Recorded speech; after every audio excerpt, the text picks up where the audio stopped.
mas agradeço o que facilitem muito não só a discussão a partir de agora pelas sustentações orais, mas mesmo os votos de todos os ministros da Corte.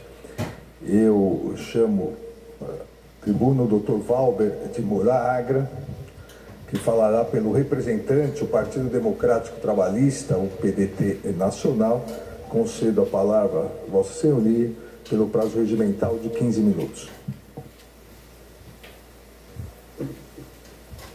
Excelentíssimo senhor presidente dessa egrégia corte, e saudando, gostaria de saudar a todos os membros, ao componente do Ministério Público, professor Paulo Mineiro, a todos os servidores, as servidoras, os advogados, as advogadas, meus senhores e minhas senhoras.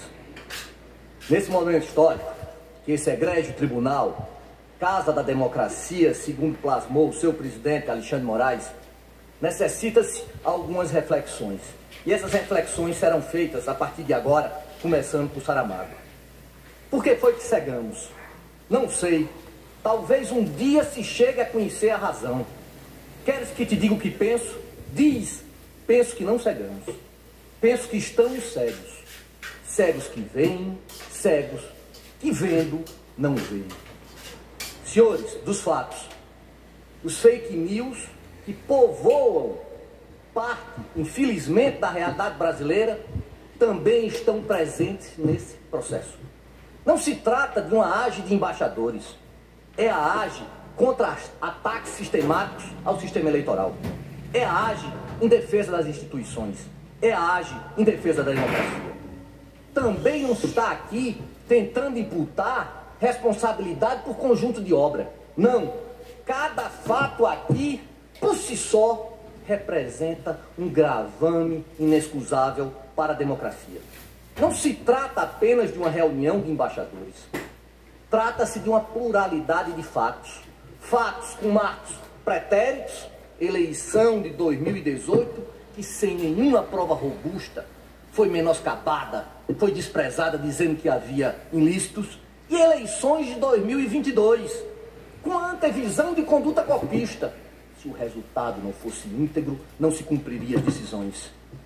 Na petição inicial, lá atrás, já se falava que houve no ano de 2021, 23 achaques contra a democracia.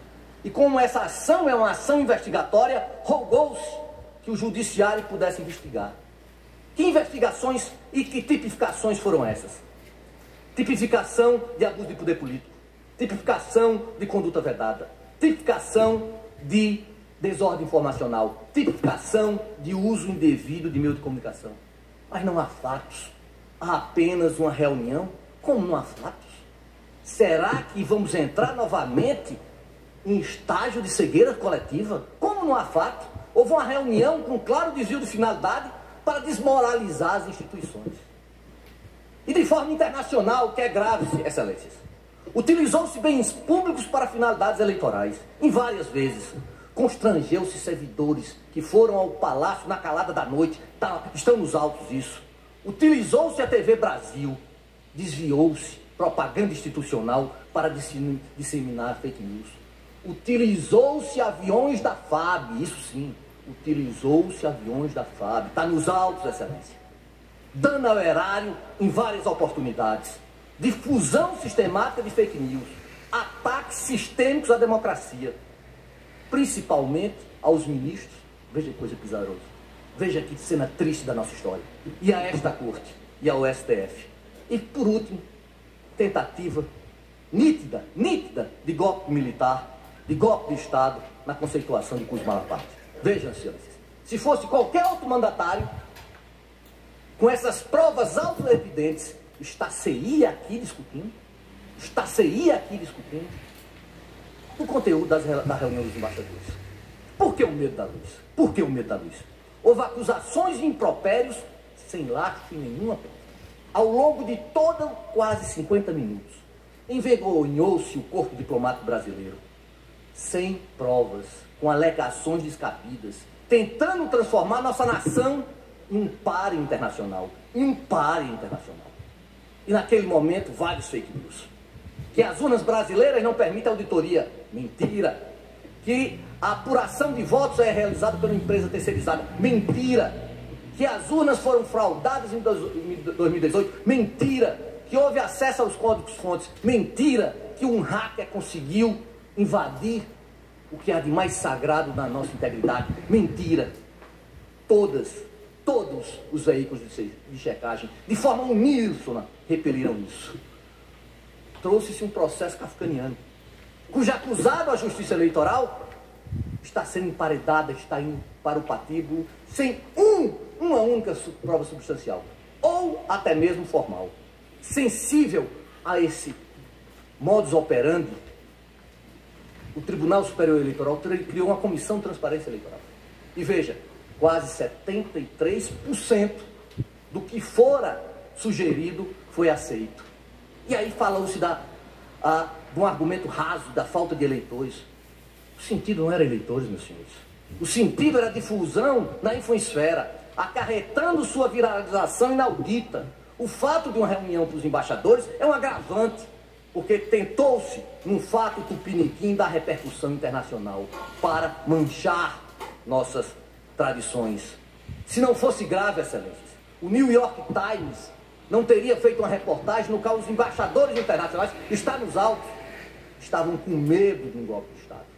Não se está aqui tentando exercer um papel de Torquemada, apenas impedir que nossa civilização seja atacada novamente por essas hordas. Dos diálogos institucionais, veja, se não fosse tão trágico, poderia ser cômico. Diálogo institucional,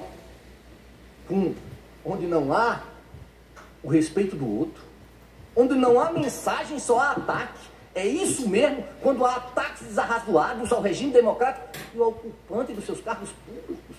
Uma pessoalização inaudita na cena política brasileira. E veja, até mesmo o Partido Democrata Trabalhista, que tem uma posição histórica de integridade das eleições, por causa do caso Proconsulta, em 1982, diante desse flerte, diante dessa obsessão golpista, preferiu, entre a civilização e a barbárie, escolher, obviamente, a civilização. Minuta do golpe. A minuta é texto apócrifo? Não, não é texto apócrifo. Nós não sabemos a indicação pessoal de quem o fez, mas sabemos a responsabilidade. A responsabilidade está no Palácio do Planalto. Por que no Palácio do Planalto? Está nos autos, excelência. O senhor Anderson Torres aclareou de forma muito clara. Ela anda aí na esplanada. Ela anda aí nessa esplanada. E depois os fatos notórios dos últimos dias, inclusive, são pululantes, são retumbantes. Impossível negar a claridade dessa luz. E aí nós chegamos na importância da minuta do golpe. Por que, novamente, o medo da luz? Não precisa ser um Tiresias para dizer que essa tentativa de golpe não foi uma consequência de todos esses atos que foram ditos logo no início. Não precisa acrescentar o acervo probatório, porque ele é o desfecho da tentação desses atos praticados.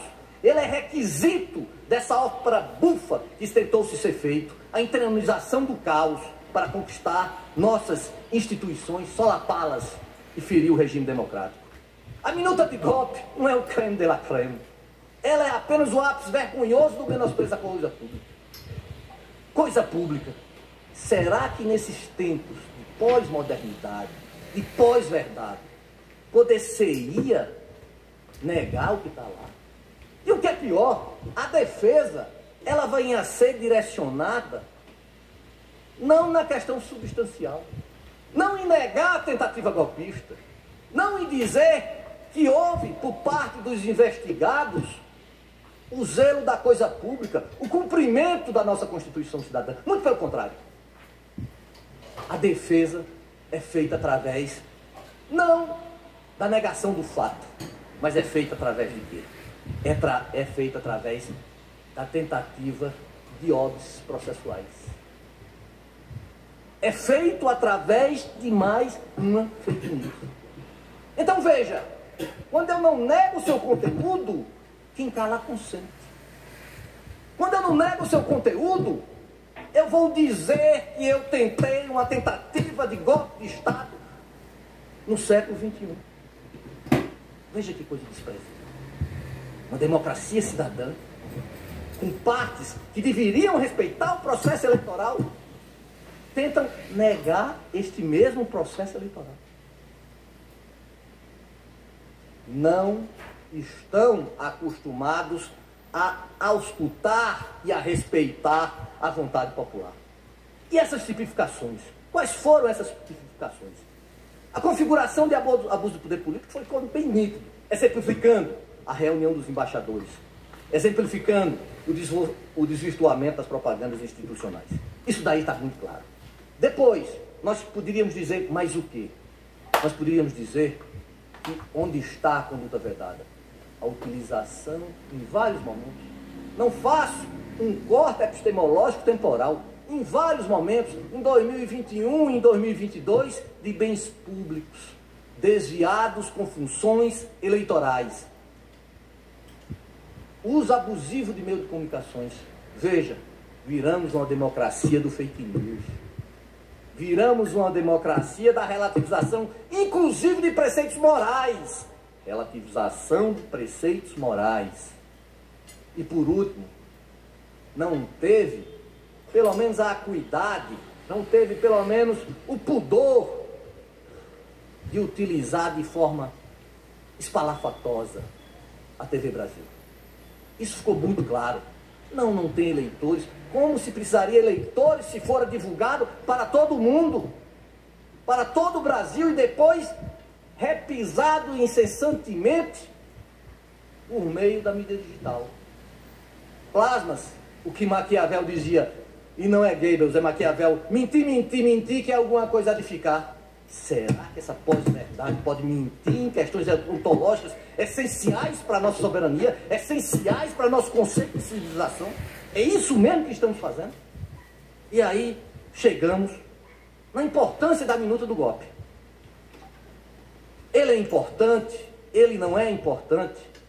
Já falamos que dos casos aqui nós podemos relegá-lo. Mas ele não se configura numa causa de pedido. Não se configura por quê? Porque o nexo causal é o mesmo.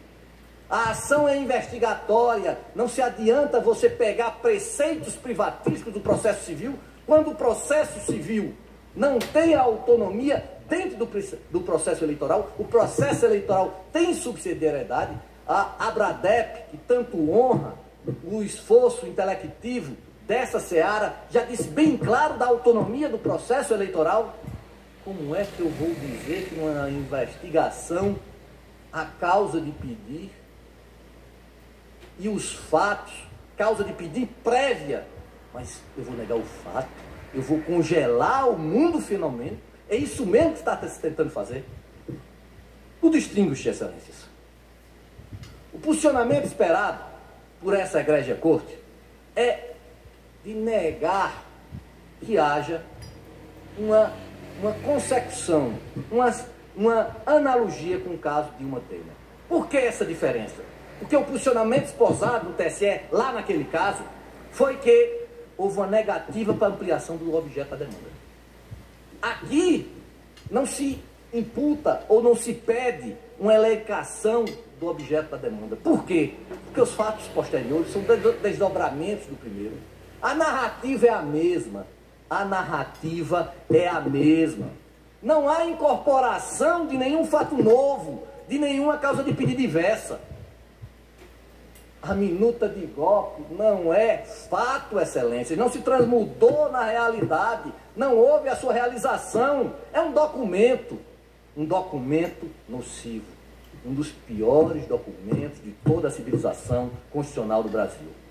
Apenas houve desdobramento de fatos de causa de pedir. Apenas houve desdobramento de fatos de causa de pedir.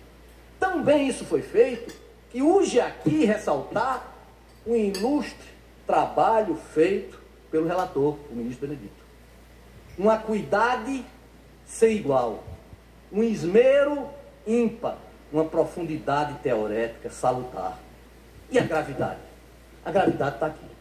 A gravidade quantitativa e a gravidade qualitativa. Seja pela repercussão, que foi imensa, seja pela reprovabilidade dos atos. Pois bem, excelências, vamos ao término.